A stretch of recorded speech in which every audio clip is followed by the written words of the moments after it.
There's a cat over here. There's a cat over there. And the wrong one died. And the wrong one died.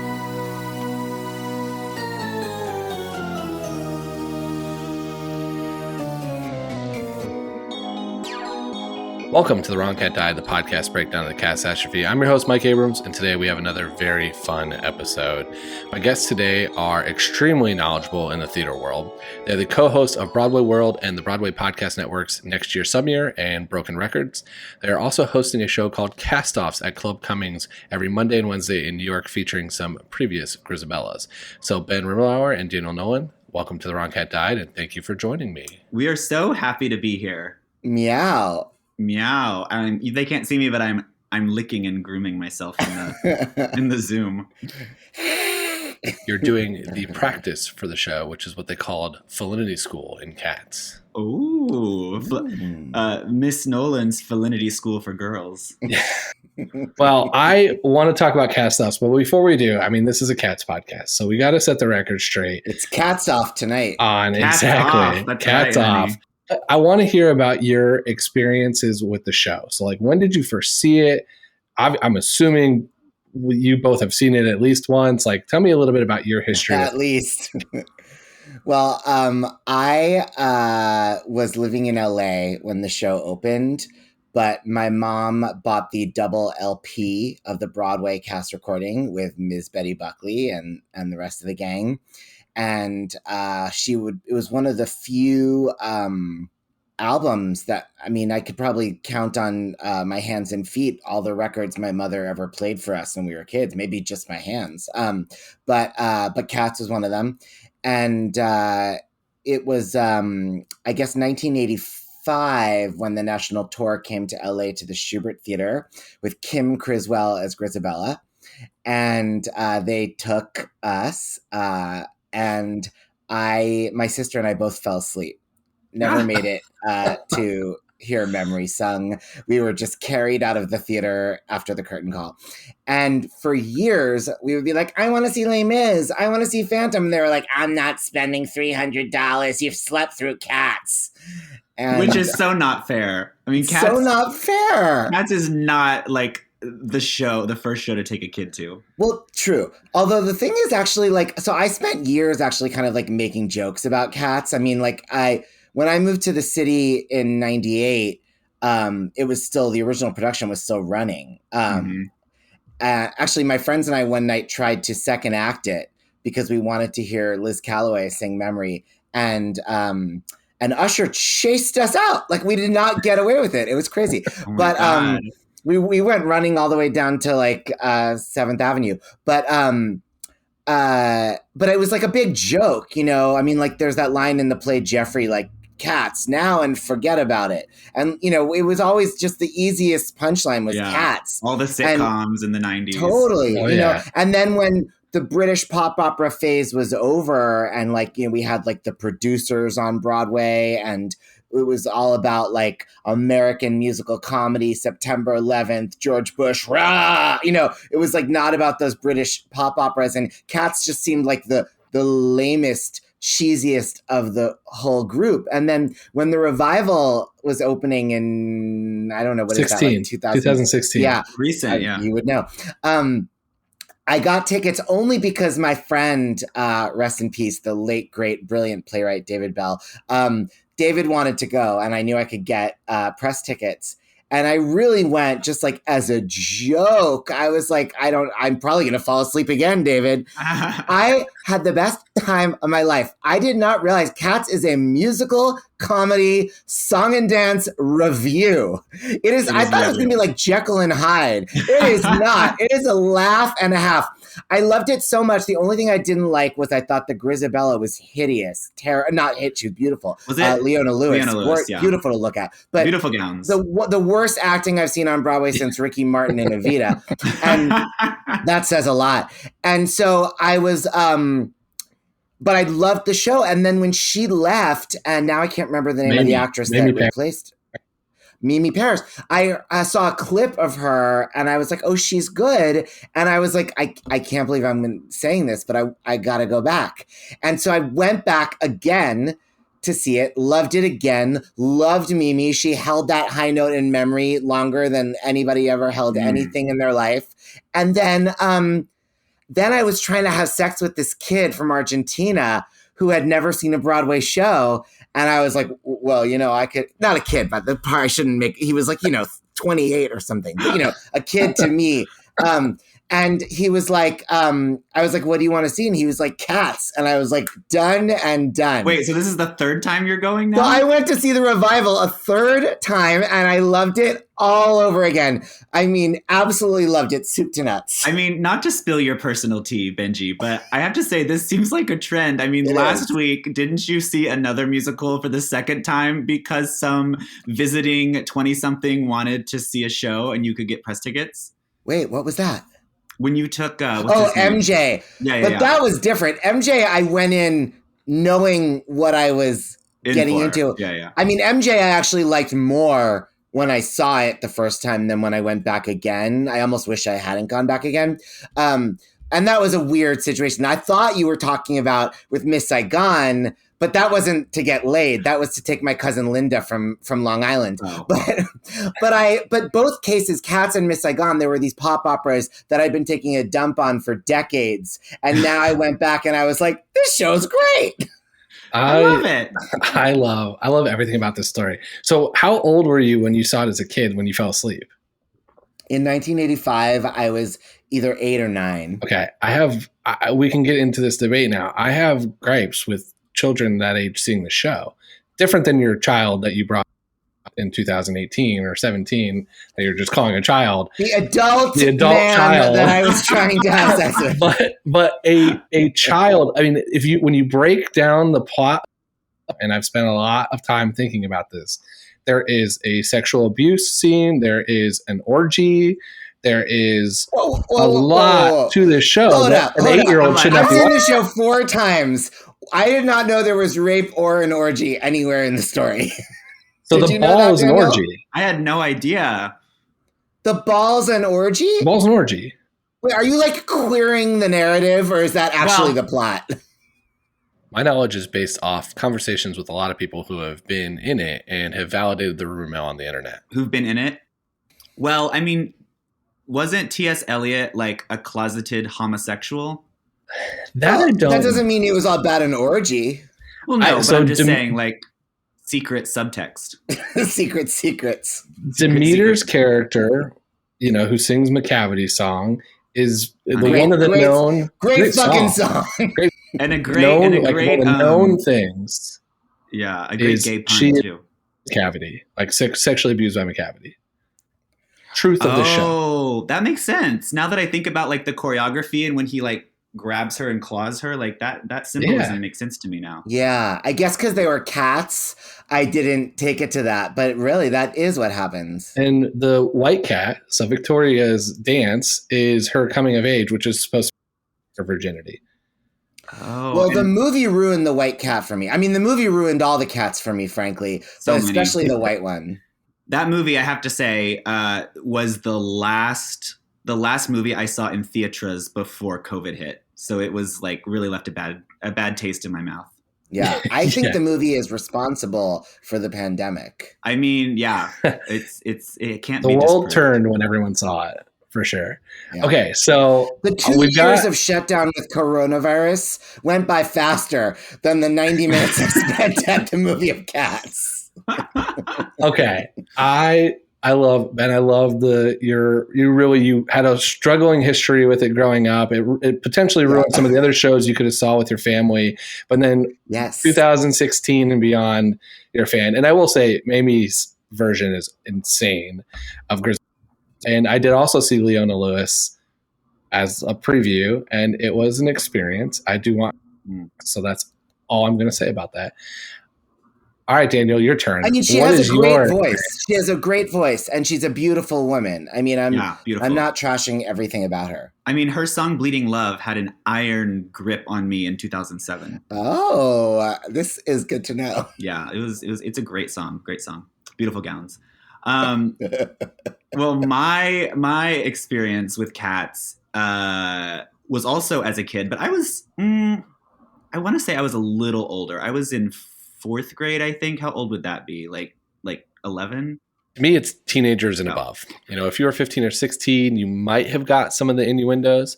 But, you know, if you saw it as an adult like I did, or, you know, if you see it 13 or under, those are kind of really the buckets that I have for this. I was definitely 13 and under. But my sister and I, whenever the infomercial would come on TV advertising for the VHS of the production starring Elaine Paige. Oh, yeah. We would be like, Mom, get it for us. And, you know, back then there was like barely an internet. So like my mom, you know, ordered it from the TV and it arrived and we were for like $75, right? $75. It's so fucking expensive. You had to like pay extra for the box. So it arrived. And I mean, as you can imagine, it took us like, you know, 6 tries to finally get to act 2. You know, we just kind of watched like the first few numbers like over and over again because it's a little boring for kids. And so we could never like get that far. So we'd either fall asleep or lose interest or turn something else on. And finally, you know, just organically, it happened that we finally watched the whole thing and finished it. And I finally got to see Memory. And then I was obsessed. After I finally took the whole journey, I became really obsessed. And I was especially obsessed with the character of Jemima, who sings the little, like, you know, the little memory whenever Grizabella, like, falls down and Jemima comes up and she's like, Jemima's been canceled. Turn your face to the moonlight. Really? Yeah, she's been renamed. To what's it called? Like Bombalurina or something? No, I forget what she's been renamed, but it's Syllabub it's been renamed. Syllabub, yeah. It's not Jemima has she anymore. really been renamed for real? Yeah. That was a long time ago, I think. Yeah. Because I didn't even before know. 2000. I didn't even, until you said that, Mike, I didn't even know that was why. I thought it was changed just like one of those like, because I didn't take it as like an Aunt Jemima. I thought it was like Jemima Kirk from Girls, like just like a British Jemima. And they changed it to like a more American name like Syllabub. Yeah. I don't know why they changed it or they canceled it. They have a history of changing some ensemble characters to change them. Just to change so it. like like Peter is the one I hate, which is the Gus Bustopher Jones ensemble character who was named in 2016 Peter. Because to your point, it's Syllabub and Rum Tum Tugger and Mustapheles and then Peter. Maybe that's why they renamed Jemima, was because it was too much of like a real human name. Possibly. But they say that's Little Memory. So that's the song. That's the part that you're talking about is the Little Memory. Aww. Going into Act 1. Daniel, we should do that duet sometime. Yes. Yeah, that would be great. We should do that at Betty Buckley. We'll be our own guest stars. We will. That's a good thing you said that because we lost one. we lost one. Anyway, but I love Jemima so much that, I mean, this really tells you the age I was living in, this was probably like 2000 exactly. The VHS that came out in 98. Oh, I love your stats. So I would play the VHS on my TV and then I would get my little tape recorder and record that clip, Little Memory, because I loved it so much and I thought her voice was so beautiful. And then I would play it. I'd have my mom play it in the car and I would just play it over and over again, just like horrible quality, like a cassette recording from a VHS TV combo. And anyway, and then one of my first cats that I had, we had many cats. We lived out in the country. And one of the first cats I had, I named Jemima after that cat. Yeah. Wow. But I've never seen it live. I've only seen...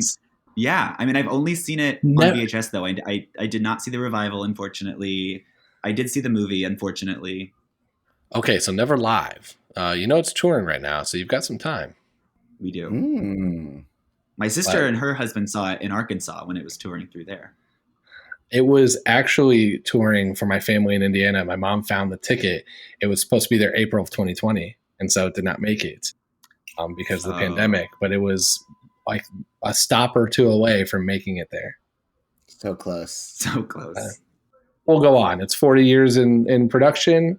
There'll be another version, I'm sure, to see.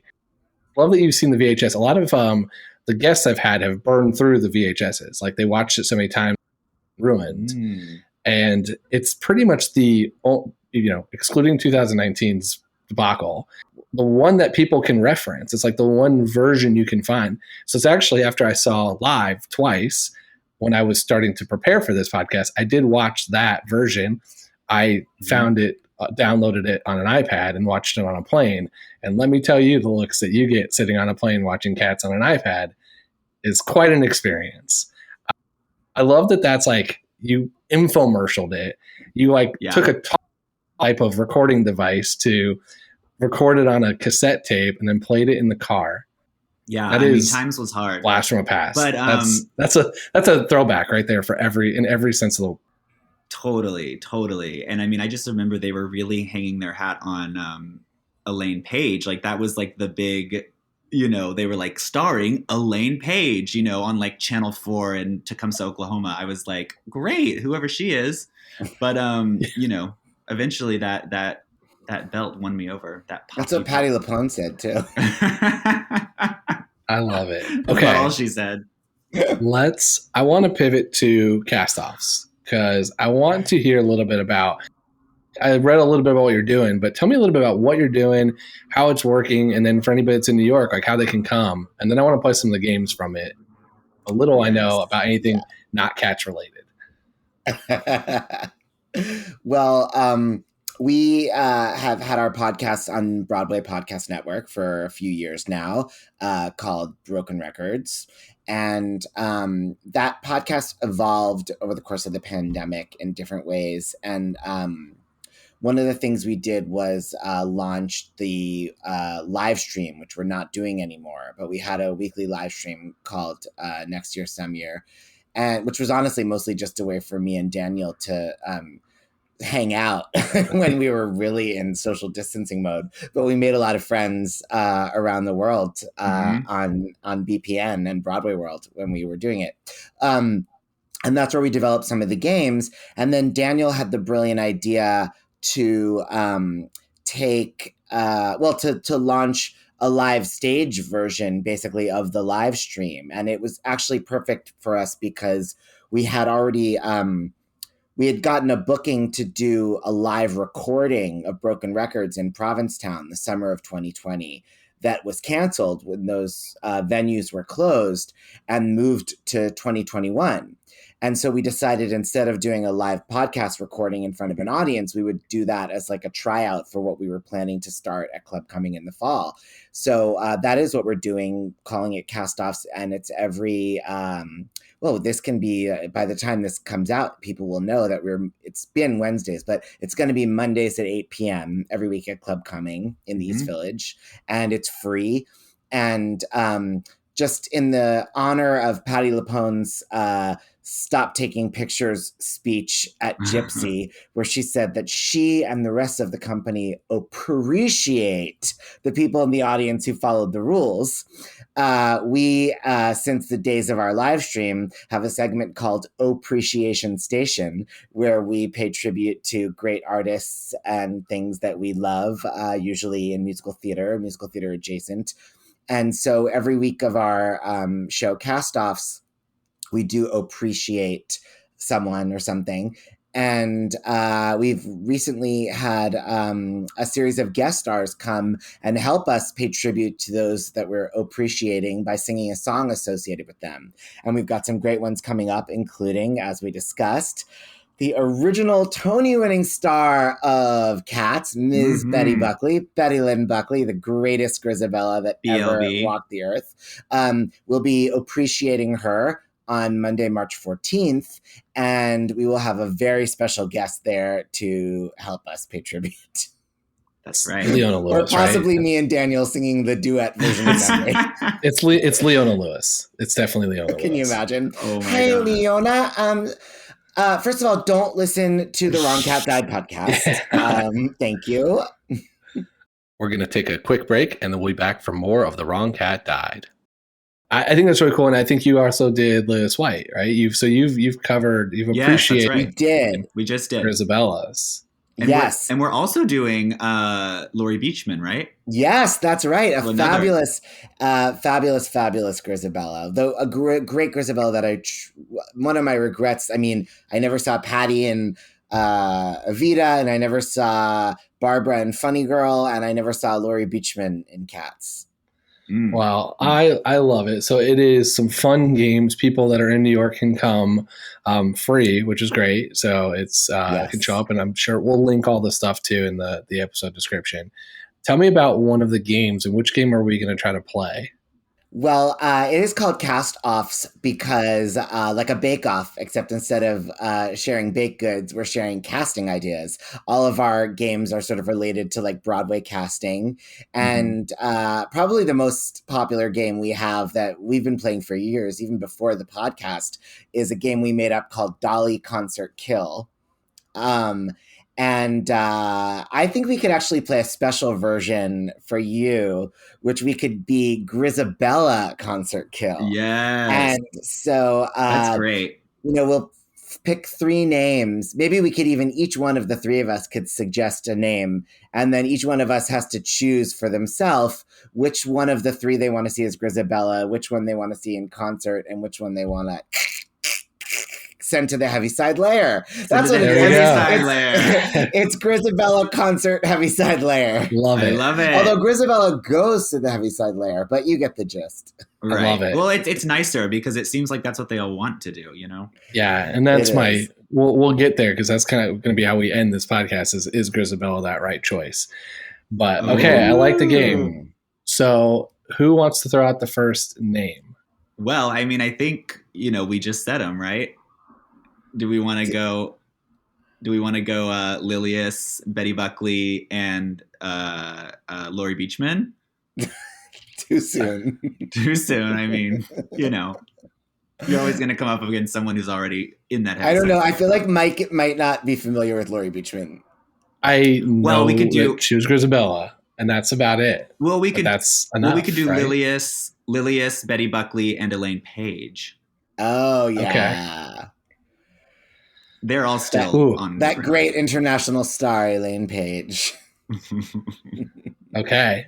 I would like one of you 2 to go first. I want to hear the experts kick us off. Well, Ben, why don't you go since I suggested it? All right. Lilius, Betty Buckley, and Elaine Paige. Well, God, it's hard because I'm definitely killing Elaine Paige. You can start with that. She can go on the ultimate final Brexit. Yeah, honey. It's a really tough call between Lilius and Betty because, obviously I want to see Betty in her iconic role, but I also have to say that Betty is one of my all-time favorite concert performers. I mean, some of her albums, oh my God, her live albums, Betty Buckley, An Evening at Carnegie Hall, and Betty Buckley, the London concert are so thrilling. I mean, they're up there with Judy Garland at Carnegie Hall. And actually, to give Betty a plug, coming out this week is a new album on Palmetto Records and wherever music is streamed. Betty Buckley sings Stephen Sondheim. And some of the tracks are new, but most of them are from all her Sterling Records albums from the 90s that never were released on streaming. From the fall. Including many tracks from those 2 I just mentioned. So everybody should check that out. But of course it's Sondheim, so there's no cats there. So it's like I want to see Betty in concert, but I also I think I have to see Betty as Grizabella because there's just it's like Patty and Evita, also where I reject Elaine Paige because, and you know it when you see Betty sing Memory, that it's like everybody else, no tea, no shade. I mean, I told you how much I loved Mamie in that revival, but it's like everybody else is kind of like singing the song. They could be on American Idol, and Betty just she does that thing where she squats down on the ground, even from the beginning when she sticks her hand out and fingers in cat formation. And it's thrilling. She takes you back to the Winter Garden in 1982. And then Lilius White is always thrilling. And to see Lilius in concert is never less than goosebumps. So that would be my choice. And once again, in case it wasn't clear, I would kill Elaine Paige. Wow. So, okay, this is very well thought through. So I love it. Daniel. Well, do you want me to answer the same one, or Ben, do you want to give me one? Do you have any other burning? Sure. I always do. I mean, I would love to get your option. Okay, for you, Daniel, I would like to hear choice between. So it's Grizabella concert, Heaviside Layer. So your choices will be Liz Calloway. Okay. And Christine Eversole. Okay, I like where this is going. And Kelly O'Hara. Oh, all soprano Grizabellas.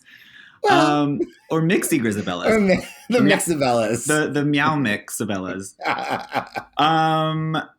Oh, this is good. Wait, did Christine ever play Grizabella? No, although I do feel like I've heard her sing Memory, but I might be making that up. Yeah. I don't think Because she was in the Andrew Lloyd Webber Kennedy Center Honors, but I think she sang As If We Never Said Goodbye, and Betty Buckley and Sarah Brightman did our Syllabub Jemima version of Memory. Oh, that's amazing. I mean, Sarah Brightman as a cat named Syllabub is my everything. She's a Syllabub. She's a Syllabub for sure. She's a silly bub. Okay. She sings my favorite version of McCavity, though, I will say. She is so crazy. I'm obsessed. But she's with like a jazz broad when she sings McCavity. Yeah, honey. Those cat eyes of hers just streaming out. All right. Liz Calloway, Christine Eversole, and Kelly O'Hara. Ooh. Okay. I want Christine as Grizabella because of the acting. You know, I think she's so good at interpreting and delivering an 11 o'clock number, and I think she will really make it poignant and make it really devastating, and then give you the full arc, and she will make the most of her 12 minutes on stage. Kelly O'Hara, I love her for her voice, so that is who I want to see in concert, because that no one's voice can thrill me quite like Kelly's. She has a true gift, and I would love to see her at Carnegie Hall, somewhere where she can really just sing all the soprano songs I want her to sing. And then Liz Calloway, she can go up to the Heaviside Layer. Maybe she and Anne can do a two-hander up there. Have you two ever talked through how, you're a great duo here, and the psychology behind how, Ben, you were just like, here's who I'm killing first. And Daniel, you're like, hey, let me walk through my other reason. I have to kill one of them. Have you unpacked that? But it is very Elaine Paige specific. Okay. There are definitely some people you could say that would trigger Daniel into homicide mode before he casts anything. Absolutely. Okay. We all have our kill triggers. Okay. Now, who are my three people? I mean, well, let's make it interesting. Yeah. How about Sutton Foster? You know who that is, right? I do. Okay. And Idina Menzel and Kristen Chenoweth. Okay. And so I've got Wicked. The new gen is 50. The newer than Betty Buckley gen. Yeah. The kids. Yeah. Okay. I'm more Daniel in the sense that I'm going to work my way to a process of elimination Heaviside Layer. You got to work your way to the kill. Yeah. So I think I would like to see Idina Menzel do Grizabella because I think that's just such a powerful belting song. And that's kind of where the Let It Go and some of the stuff in Wicked, I think would be really cool to see that version. Yeah. Good choice. I don't know enough about Sutton Foster's musical chops, so it's going to be process elimination. That I'd rather see Kristen Chenoweth's. I saw her in Glee years ago. I think she can.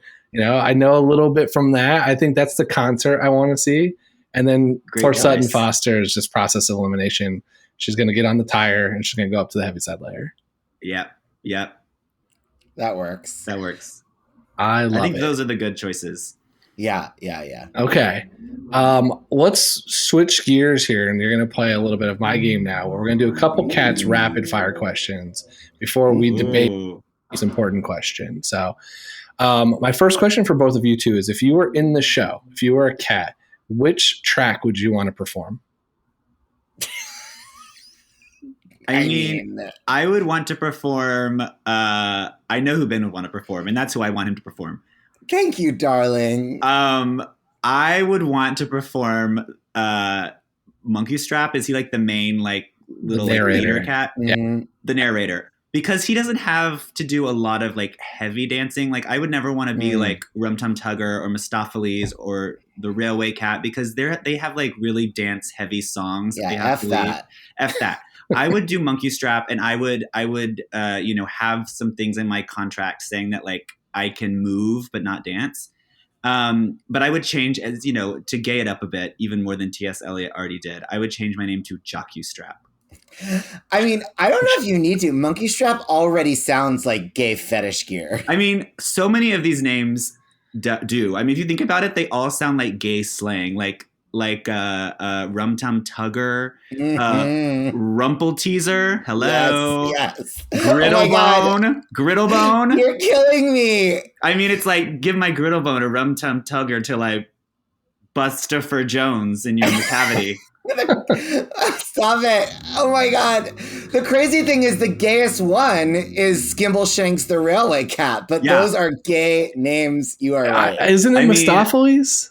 It's got to be Mistopheles, right? He's very gay too. He's like the magician, I think we only think that because, he's very beautiful and talented, Tyler Haynes, but he's like one of our people. But like, I feel like when it's like Terrence Mann doing like Elvis impression, it's maybe, I don't know, I guess it's still kind of Tim Curry-ish.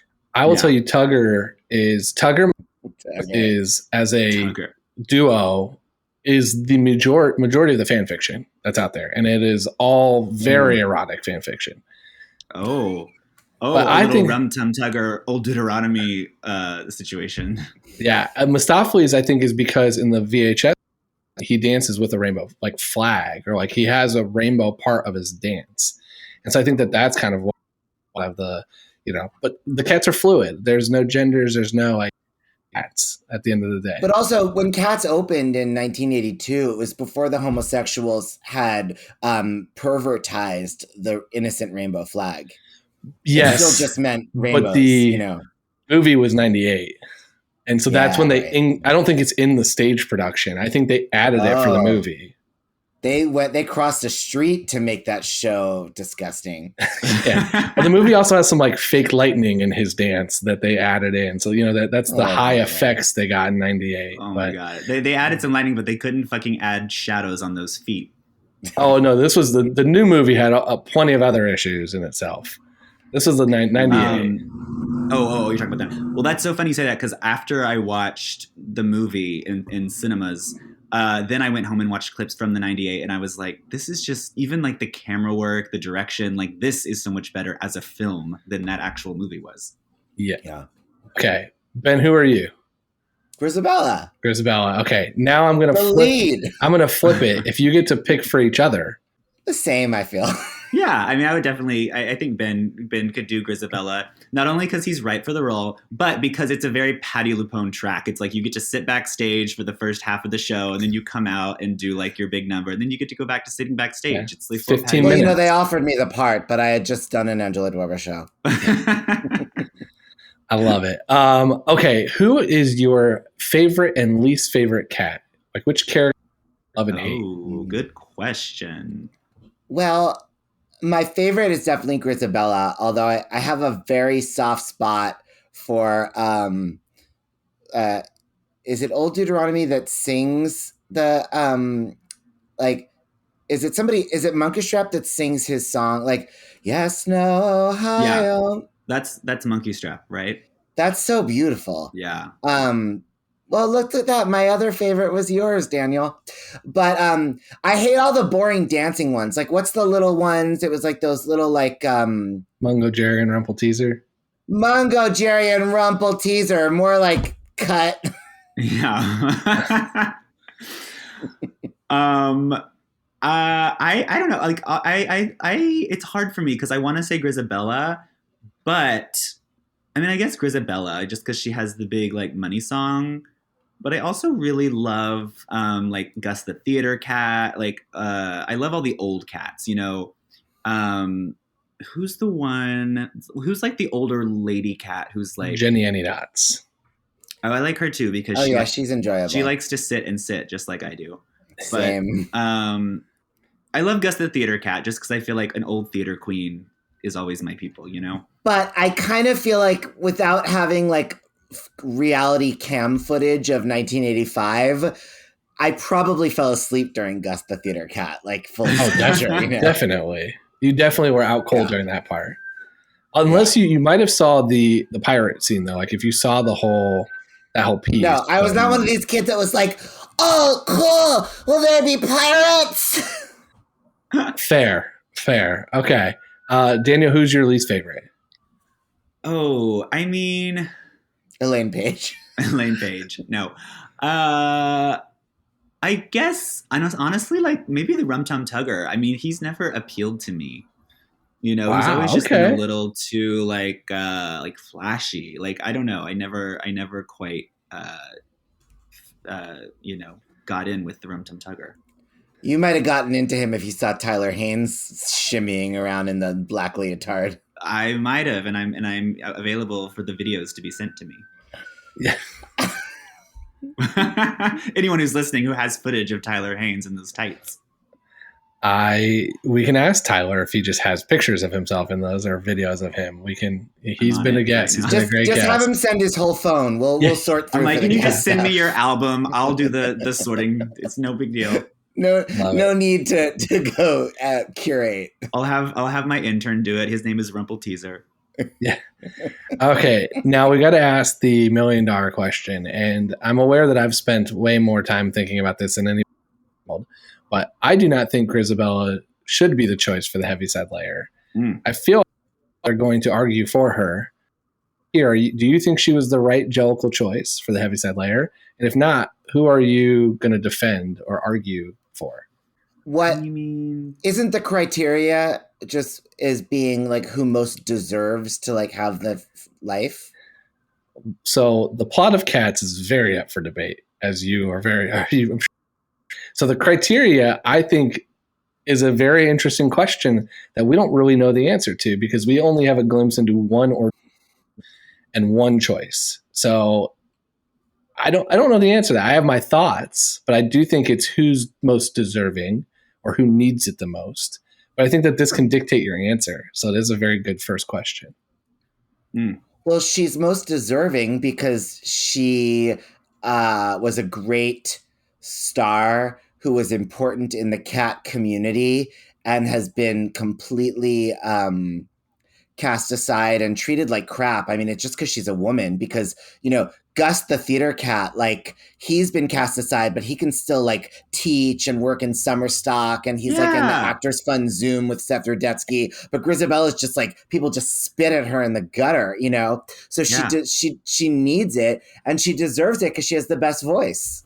Totally. I mean, Gus the Theater Cat is probably like, doing episodes of Star Trek or something. And Grizabella can barely get like a Murder, She Wrote episode in here and there. Yeah.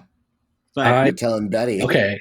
Now, do you think there's part of the rumor is that Grizabella left the tribe to do some bad things and is coming back, and that's why they don't like her. So does that change? Isn't it? Don't you think it's a little slut shamey though? Because like, she's wearing like the fishnets and the fur coat. And so she kind of has like this woman of the night vibe.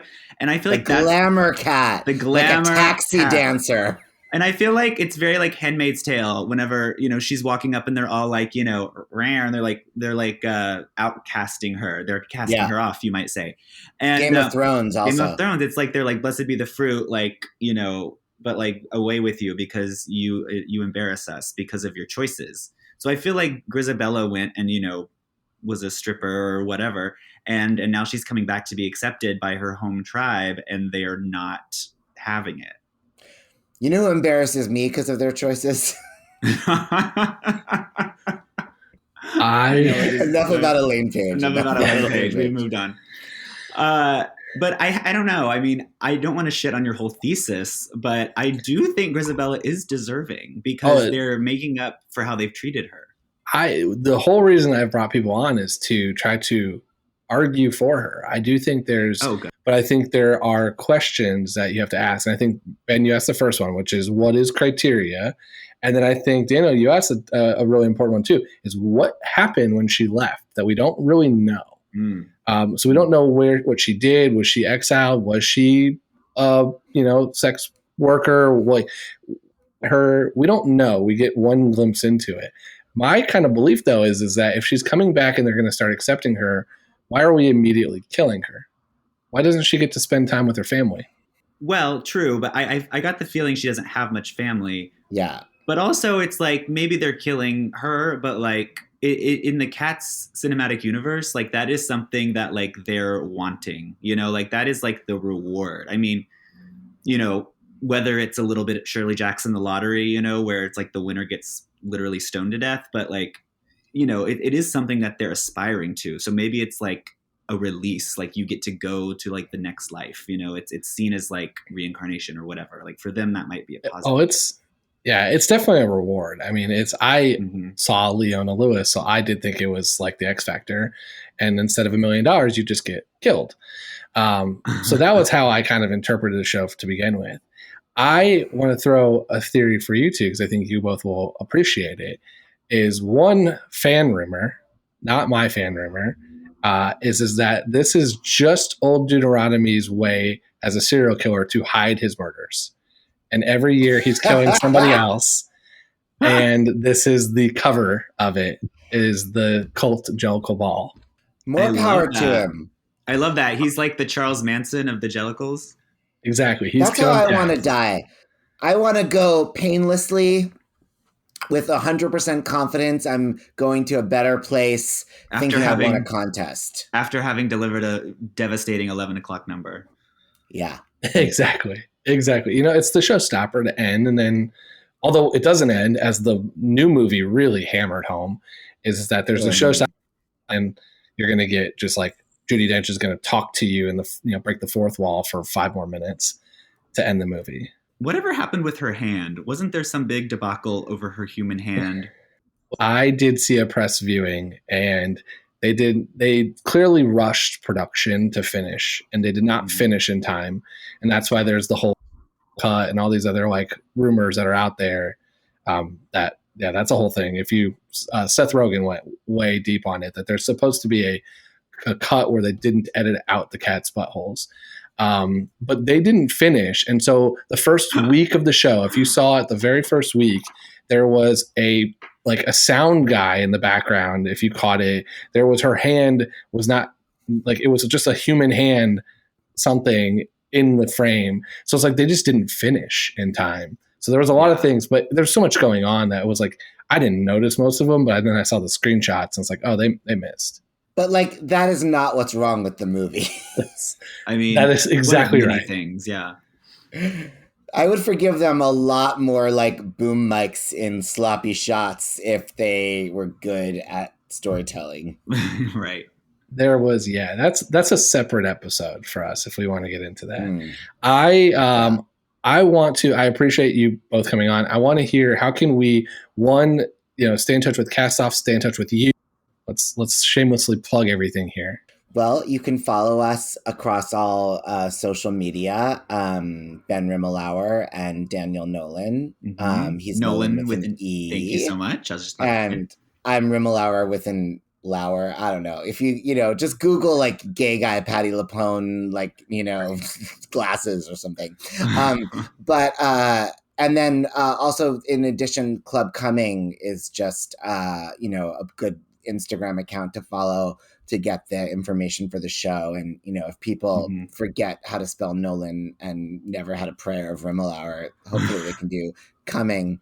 Although it is singular Cumming, like, I'm coming, as opposed to fake plural Cummings, like I often see people say, which is not Alan's name. No. Yeah. Named after Alan Cumming, for those who don't know. The cat we have yet to see. Yes, the Grizabella yet to be cast. Although he's probably more of, who would he play? I mean, back in the day, he would have been a great Monkey Strap, and he could still do Monkey Strap probably. Yeah, he could do a couple. There would be a couple play as. Yes, I had to autocorrect because the S got added, and I'm like, okay, I know that's not correct, so I did fix that in my own notes. But so it's Apple's fault. Exactly. It's Marty Gould Cummings' fault. Oh, Marty too. But if we were Barbara Streisand, we could just, and if Steve Jobs were still alive, we could just call him up and ask him to change the spelling, like she did with Barbara. What if that never really happened, and just like Barbara like sent an email and then it was fixed because like her assistant went on her phone and just like updated like the like dictionary. You know? Yeah, Renata. She had her head in a box full of Triscuits, and Renata went and changed the settings. Barbara's like, it's so wonderful. I just sent an email to Steve Jobs at info@apple.com. Meanwhile, this is a week after his death, and she had no idea. Love it. Absolutely. We will also link everything in the description for everyone that's too lazy to try to guess the spelling. Oh, I forgot it myself. I know, sometimes.